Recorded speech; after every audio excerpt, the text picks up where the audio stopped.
very excited to finally get here. Obviously, been a long time coming, but to finally arrive and get into a game week preparation is awesome. We were actually allowed to have a little bit of a bonus day yesterday because of the NCAA rules. Class didn't start till today, so we got a little bit of time on the grass yesterday. Had a chance to continue to work our install for Nebraska. Before we get into Nebraska, I did want to comment publicly. I haven't been able to comment since obviously we named our captains, and those 6 guys, since the time I've arrived to where we are today, have been absolutely awesome to work with. On the defense side of the ball, jumped out right away. Tony Adams is probably one of the first defensive players I met with face to face. He was trying to decide what to do from that point moving forward, had a draft grade and all that stuff that went into it, and locked in with me and Coach Walters quite a bit, and took him a while to come to the decision, but since he's come back, he's just been absolutely awesome, not just with obviously his class and his own well-being, but he's been awesome with our underclassmen. Just a guy that's been buy-in. Him and Owen Carney both have truly been just really engaged with what we're doing schematically, but also engaged with what we're doing off the field and all types of leadership. I think those 2 guys have grown quite a bit since we've been here.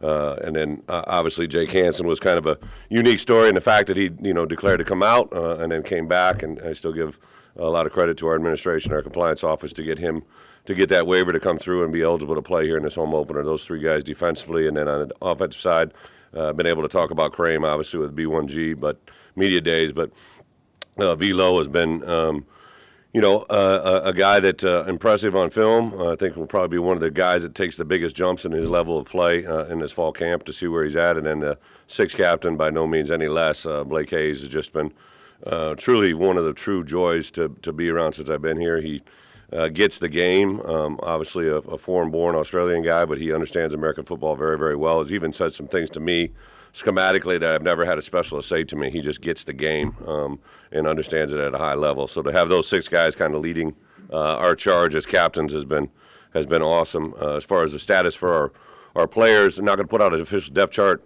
since I know I made the comment obviously a couple weeks back. Only about half the league is going to put out a depth chart, and we're going to be in the half that does not at this point. Just going into this game, what we're able to do and how we're able to do it, I feel it's in our best interest to kind of stay in that neutral mode. So I will say that obviously there's guys that are going to start, right? Like the 6 captains I just named off are going to be guys that probably are going to be starters. Brandon Peters will be our QB1 for sure, coming under center that first snap and do a lot of good things hopefully with that group. But for the most part, injury-wise, the only guy that's officially ruled out for the game is Beeson. He won't be able to join us for this game, but he has accelerated his healing process to be with us hopefully, if not in time for UTSA for that Virginia game. So he's kind of made a turn for the better. I'll give a lot of credit to our strength and conditioning as well as our athletic training room staff have done a really good job. It's been a tough fall camp, and the guys have stayed relatively healthy and put themselves in a good position to hopefully have their best week of preparation yet going into the opener. So a lot of other things going on, obviously in the outside world within our conference and things like that. I really don't know anything. I've been to my nose down to the grindstone working on Nebraska preparation, but one thing I do know coming back into this league, the leadership that I'd experienced in this conference prior to me coming, and then especially since coming back, and the administration here on campus with Josh and his crew in the Big Ten Conference is second to none. So I'm just kind of waiting patiently to find out everything that will be coming in the next few days, few weeks, whatever it is, and continue to just tell me the rules and I'll play by them. So that's kind of where we're at on all those issues. With that, I'll open it up for questions. How big of an impact will that Big Ten rule mean if you can't play? It's a forfeit. But how do you shape that? Tremendous, huge outfit. It's something I'm very conscious of. You might notice I'm a little nasally, right? I escaped some allergies, I thought, when I was back in Provincetown, Illinois, and I thought it was because I went to school somewhere else and outgrew them. But since coming back to Illinois, I've had my share of allergies flare back up. But, the first thing that pops in all of our players' minds is anytime anybody gets a little bit sick, we actually have only 3 players now in our entire program that won't have their second shot by Saturday. And of those 3 players, they're players that aren't in our 2 deep. So the majority, obviously everybody else in our program is good to go. The 3 players that aren't vaccinated, they'll actually do all meetings, and anything in the building is done remote. So they would, our players and coaches will be connected through Zoom to them. But other than that, we're just kind of going through our business as university protocol and making it happen from there. Bret, It's all right. I'll let you go. In-state recruiting was a focus for you. Did you expect it to go this well? I know you can only speak in generalities, but what do you think has been successful with your guys? You know, I give a lot of credit to the first conversations I had with Josh and Warren after I took this job was to, capture the state, and they had the idea to contact a half a dozen coaches right the very first day when I'm standing in the hotel room in New Jersey. Reached out to several coaches, and it hasn't changed since that point, right? Like one of the true benefits to taking this job that I had no idea would be such a huge positive. I mean, I knew it from the state and everything that goes into it, but knowing the land, just the landscape of Illinois, knowing what Chicago means, what Central Illinois means, what Western Illinois, Southern Illinois, Eastern Illinois. So I remember early in those phone calls when I was talking to some downstate coaches, I talked about the balance of recruiting downstate versus Chicago, and then when I'm talking to Chicago area coaches about recruiting downstate, because it is two kind of separate entities. We have 3 main recruiters up in the Chicagoland area, and then my other 7 coaches take care of the rest of the state, and there's been an added importance on taking care of their specific area. But if a kid's an in-state player, whether he be from Chicagoland or anywhere else, it's a team effort with our staff, right? Like geographically, when we go into Jersey, Coach Boo takes Jersey, right? But when we're recruiting a tight end, it's a Coach Boo and a tight ends coach. But when you're in Illinois, it's kind of all of us. So when we get good news from Illinois players, it's kind of a rallying point around the whole office, and it's been something that we've said from day one and hopefully continues forward. With Brandon, I think when we talked after the first day of training camp, you mentioned how you and Tony had challenged him, to be more vocal, be more of a leader that way. Just, I guess, in the ensuing 3 weeks, have you just seen him take that even more? Yeah, VP is, I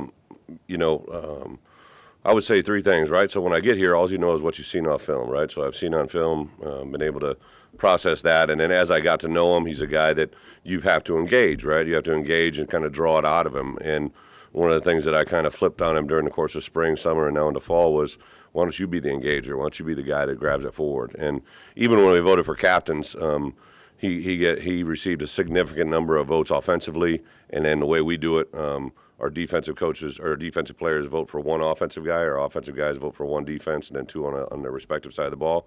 He received a lot of crossover votes, so that began to tell me that people other than the people that were in the huddle with him were talking to him and are talking about him or feeling good about him. So he's made some strides, but the real test is going to come Saturday, right?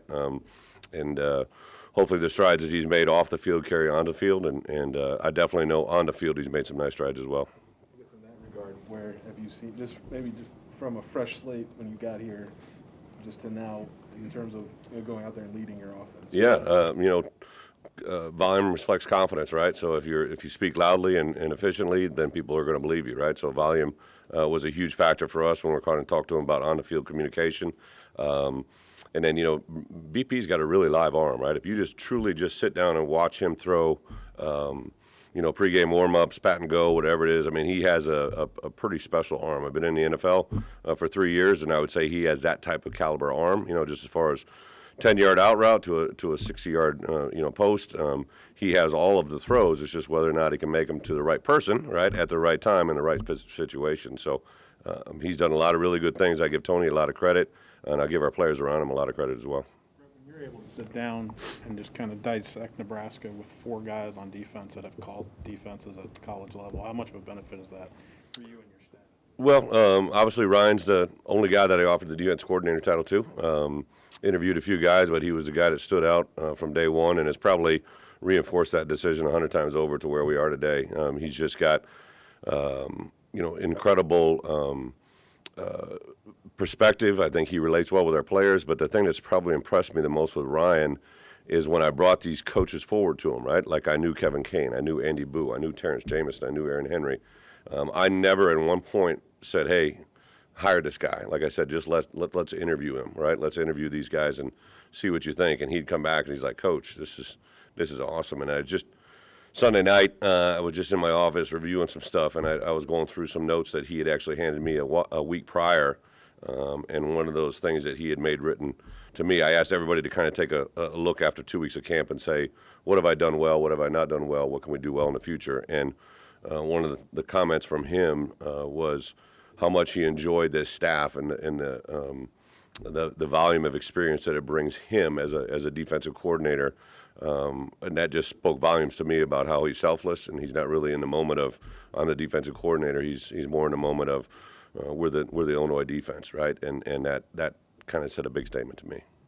Both Tony and Ryan today talks about sort of the collaborative process that went into defining what maybe the Illinois offense and defense would be. Was that unique for you, or had you had coaching staffs like that before? I think as a coach you evolve, right? Whether you're an assistant, as a coordinator, as a head coach, you evolve every day. I'm a little bit different from a head coach now at 51 than I was at 35, 36. I think the part that really has helped me is seeing other coaches since I've moved on from the head coaching experience. 2 years in or 3 years in the NFL, two different head coaches, but also just the perspective of what's worked in the past.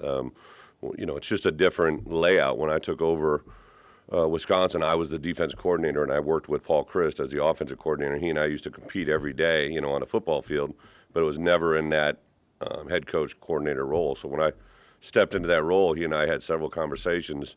But it was more along the lines of, hey, this is what you've done, this is what I'd like to see us continue to do, and how can I help you get there, right? And then I transitioned when Paul took the head job at Pitt to Matt Canada, who's now the head offensive coordinator for the Pittsburgh Steelers, right? So we had success that year, won another Big Ten championship. And then at Arkansas, I had two coordinators there, right? So I have constantly evolved in offensive football and then also defensively, just I think learning from past mistakes and listening to others. So I appreciate what both of them have said.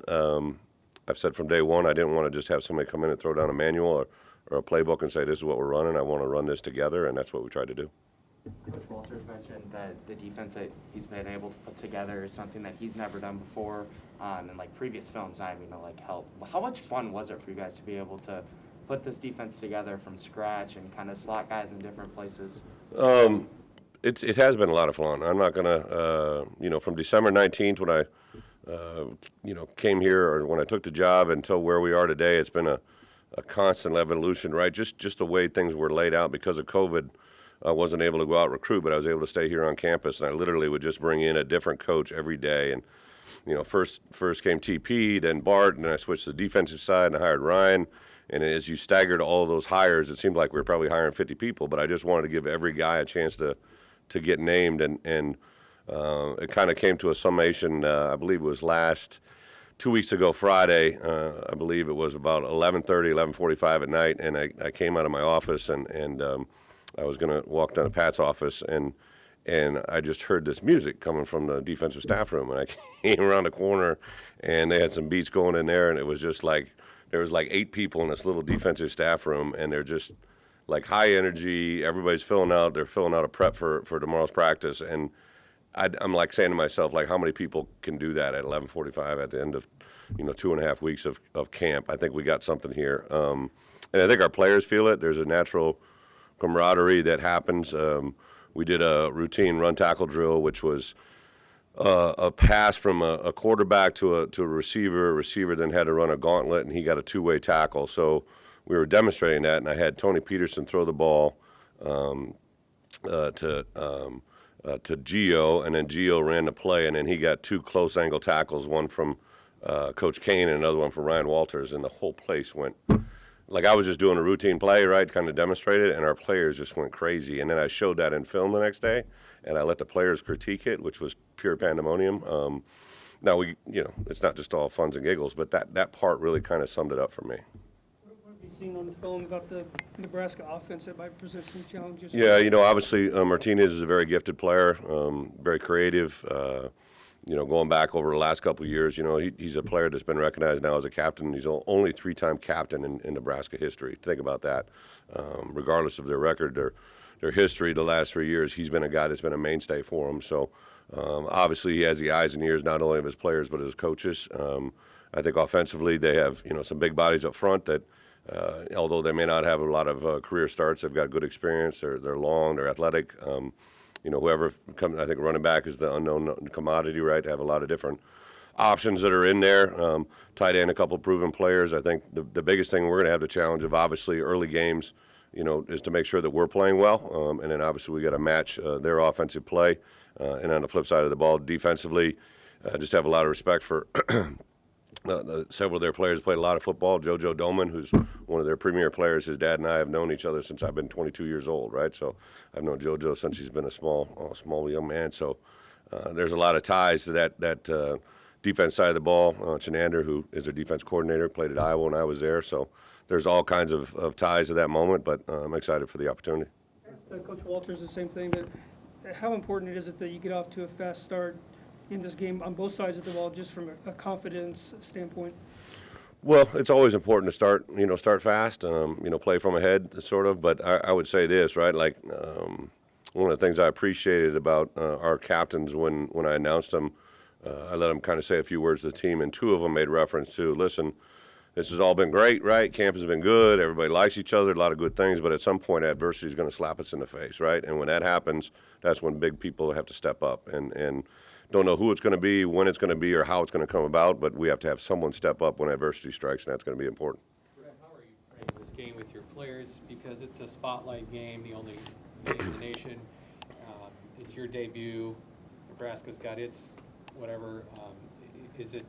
How do you frame it with your players? Yeah, it's an interesting perspective because one of my big mantras is 1-0, right? To take care of every game just one day at a time, and then you work your way to the next opportunity. I think that our players have bought into that. They obviously have been focused on Nebraska since clear back to December and January, but even going through the spring, going through early fall camp, I was very clear to them, before we can learn how to beat Nebraska, we have to play Illinois football and what that means. And our results of Saturday are going to be hopefully a direct reflection of how well Illinois football plays Illinois football. And that allows us then to go into UTSA the next week, regardless of what happens in week one, and have a chance to be successful. It allows us, to go on the road at Virginia in our first road game, right, a non-conference game that, is going to allow us to focus on just playing Illinois football at Virginia. So I get the question, but we're not a red letter game team, right? Like, there isn't anything that we overemphasize. We got to beat this team over this team. We've had 12 given opportunities, and how we respond to those 12 will define our success. It's not the first season opener for you, or not your first time debuting as a head coach, but what are the emotions you carry into it? I'm sure they'll be different on Saturday, but it's just more of the anticipation, the excitement. Saturday we were 1 week out, but then Sunday was really our first day of game week preparation. Today is a day off for our players, but it's been fun to just kind of engage with our coaches. Just talked to OC. He wants to come over and watch some film with me at 8 o'clock, right? So it's just like any other day for me. And then we'll go through Tuesday, Wednesday, Thursday preparation. There are some logistical things that, from an NCAA standpoint, you're allowed to 20 hours a week. So I've structured those probably a little bit different than what they've done in the past. In the past, they came over in the morning and then came back over in the afternoon. We do it all in the morning. On Fridays, they used to work out in the morning. We're going to work out in the afternoon. So there's some things that, I realize changes for them. So we've been kind of slowly building that through. But as a head coach, I got to be ahead, right? Like, the reason we practiced those night games was because we're going to play UTSA and Maryland and some games at night that we have to be prepared for. So I just constantly got to be ahead of the curve. A lot of sense, but this bond you talk about, coaches to players, players to players, is there a balance between not forcing that to try to create it versus letting it happen organically? Yeah, I do think that you can't force anything on today's youth, right? Like, they're going to come about it. They're going to be naturally guarded. I think young men today, a lot in our society, are people that have been told one thing, a lot of times something else happens. So just like when I stood in front of them that first day, they didn't know me from Adam. All I said is, here I am. Let's get to know each other. And I would say, there's been moments of high stress, but also been moments of a lot of levity and a lot of fun. I think that's just building and growing in a relationship. But I know this, walking off that field on Saturday, we'll know a lot about who we are by the actions of our four quarters and how we react to moments of adversity as well as success. Do you like playing a Big Ten game to start out the season? Would you rather play a lower level team?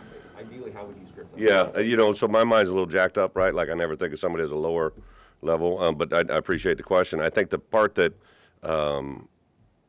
makes me have resolve is Nebraska is a B1G opponent from the West, right? So they're a divisional opponent. That's a big deal, right? So we've talked since last spring. I gave him comparison values of, the two teams that have won the 5 last Big Ten West titles have been very successful at home in conference games. So they knew that right away. It was actually one of the first things they mentioned when we talked about team goals.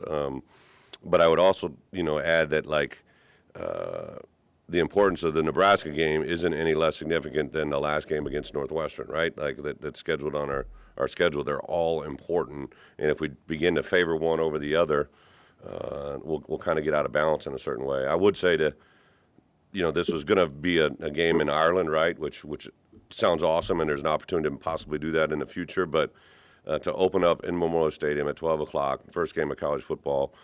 I know our numbers keep growing every day in ticket sales. Like, hopefully we can pack this thing as full as we can make it. The student section was unbelievable the other night, having 8,000 students out here, the biggest crowd they've ever had in a long time. If we can get, we got over 50,000 students. Doesn't take a math major long to figure out. We get everybody here, we're going to be in good shape. But I think the Champaign-Urbana community, Central Illinois, Chicago, downstate, if we can show up in numbers, I think it'll be something we can all celebrate. Has there been, with the return of students coming back to campus, obviously COVID's still going on, has there been conversations with players just to remind them? Absolutely. Yeah. So yes, they're vaccinated, but they're still, 100%. So I would say even going back to 2 weekends ago when they, began to matriculate in, and we knew people were starting to show up. Moving day, right? That happens a few weeks out from the start of school. But then even going back to, we had a mock game on Friday, and kind of shared with them, obviously you're going to be entering into dormitories, into apartment buildings. You're going to be around people that maybe don't have the same level of commitment to a group of people that other people on campus might have, right? Because, if we protect one another, right, and I think we've been trying to sell that to our guys. I think that's why you saw so many of our guys get vaccinated, is obviously they're trying to protect themselves, but they're trying to protect their teammates. And also, if they're not out there, then they're obviously hurting. If they're a starter and they can't be out there, that's 10 other guys you've let down on the field, but also on the entire sideline. So I couldn't be more pleased. And again, this goes back to, Josh and his athletic department's decisions on what they did last year. And then, Lovey, I will say this, right? Like, to come in last year and realize they had no games canceled due to COVID when everybody else was. And then as an athletic department, to have no contest canceled because of COVID, it just speaks volumes of what this place is all about. Different tangent. I talked to Jake and Lane on Media Day about just the unique opportunity of them being able to play together, the 6-year gap, never really been able to play together. So I'm sure you close brothers in the past, but what are you seeing? How have you seen them interact? I think it's typical big brother, little brother. I was little brother to 2 big brothers that made me feel it every day. I think there's a little bit of that going on. Jake is such an alpha, right? Such a dominant male in our building. It's probably unique for his little brother to say that's my brother. That everybody kind of, when Jake speaks, people listen, right? And I think as coaches, we've been even beyond impressed about just his leadership qualities and his traits. Jake is a really good football player who has high football IQ, great communication skills. Will be a guy that'll have a chance to play at the next level.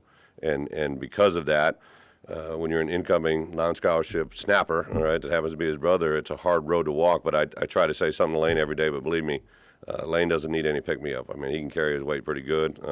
It's fun to watch it. And I have had a lot of brothers that have had success, right? Started with the Watt brothers. 3 of those guys are in the NFL. And when I was at Arkansas, I had the Henry boys that I think 2 or 3 of those will be in the NFL eventually. One of them's already in there. So that's been a fun part of the coaching tree. Those genetics usually do add up. You mentioned a couple times about trying to connect with students. I guess Sights and Sounds was probably your first time really getting to do that. What was that moment like for you? It was awesome. Obviously, Cassie Arner and her staff had told us about it.